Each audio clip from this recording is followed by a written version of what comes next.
Oke, selamat pagi teman-teman. Hari ini aku coba ngejelasin materi kita lanjutan mengenai pengenalan jurnal. Nah, di materi yang ketiga ini dalam proses kita belajar yaitu ada namanya jurnal. Nah, jurnal ini apa sih sebenarnya? Nah, saya kecilin agak biar kelihatan. Oke, di sini ya. Nah, sebenarnya apa sih jurnal dan apa kegunaannya sih buat di dalam akuntansi itu? Nah, sebenarnya jurnal itu teman-teman adalah proses mencapainya sebuah transaksi keuangan. Nah, keuangan apa aja yang dicatat, baik itu keluaran maupun masukan. Nah, uang yang masuk dan uang yang keluar itu seharusnya dicatat secara sistematis, sesuai dengan tanggalnya maksudnya. Sistematis itu.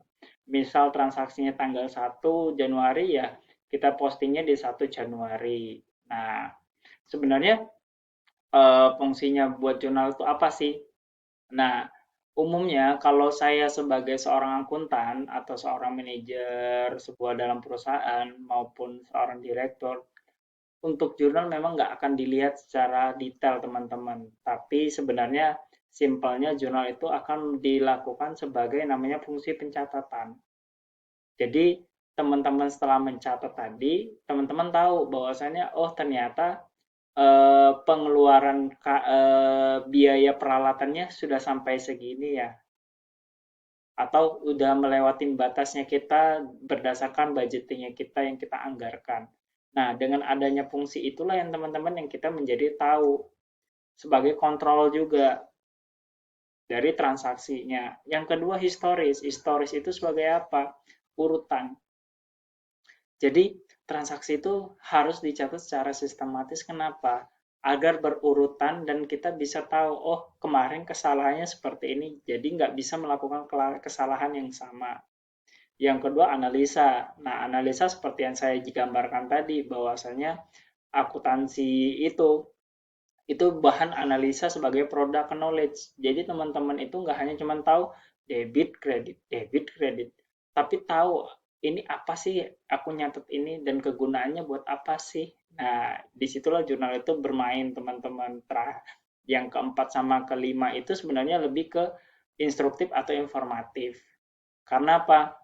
Di dalam informasi tadi, teman-teman memberikan instruksi atau memberikan informasi, oh ini loh Pak, transaksi kita ini sekarang sudah melewati over budget kita. Nah, baiknya sih kalau kita sih kontrolnya 3 bulan lagi aja Pak, kita melakukan order dengan supplier seperti ini. Jadi teman-teman nanti bisa memberikan saran, jadi nggak hanya nyatet, nyatet, nyatet. Nah, itu perannya di akuntansi. Nah, di dalam jenisnya sendiri, jurnal tuh kurang lebih sih ada 4 teman-teman. Nah, biasa saya singkatnya yang pertama jurnal umum, jurnal khusus, jurnal pembalik, jurnal penutup, atau ada jurnal penyesuaian juga. Nah, nah yang biasa sering banget nantinya teman-teman pelajarin itu adalah di jurnal namanya jurnal umum. Nah, jurnal umum ini teman-teman harus hafal yang namanya saldo normal. Maksudnya apa? Kemarin kita sudah belajar yang namanya persamaan akuntansi.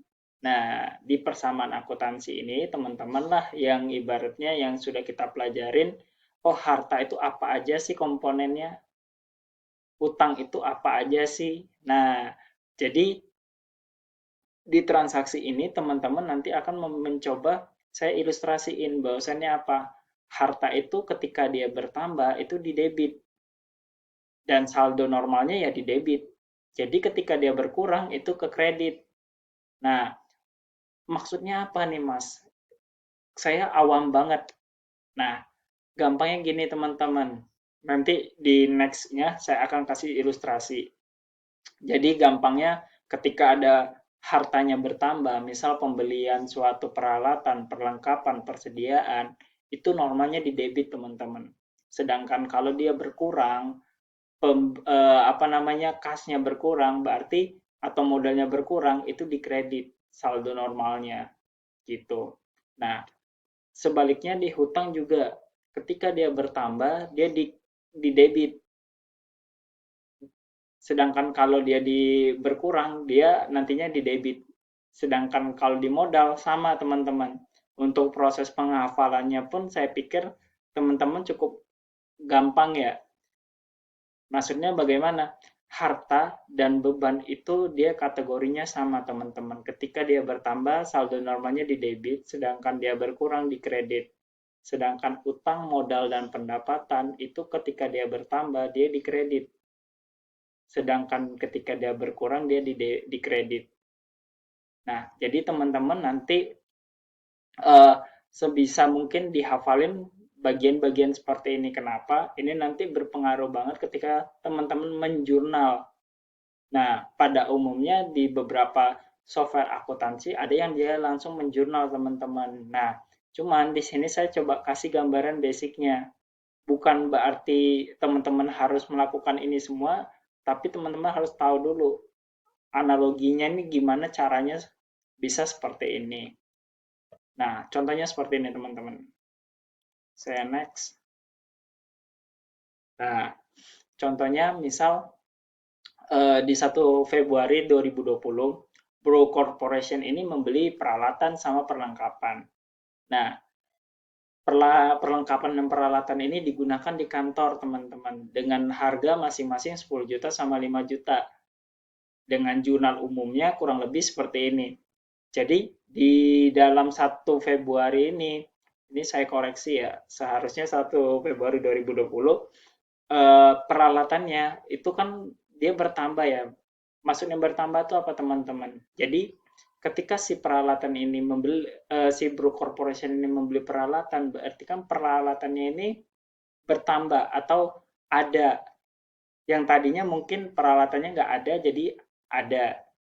Uh, Sedangkan perlengkapannya sebegitu sebaliknya juga. Nah, kasnya kok berkurang mas? Karena apa? Dia membelanjakan teman-teman membelanjakan uangnya. Jadi asumsinya si corporation ini punya uang 15 juta nih.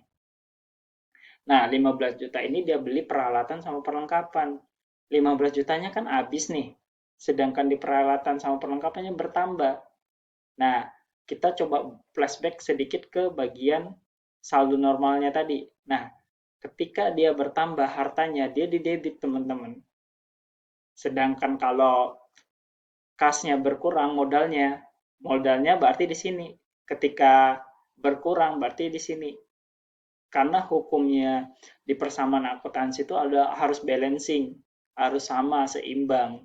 Jadi lawan transaksinya di mana nanti teman-teman juga menyeimbangkan dengan berdasarkan dengan sistem yang sudah baku ini. Jadi teman-teman bisa cukup sering-sering dihafalkan dan sering-sering latihan untuk hafal jurnal umum ini.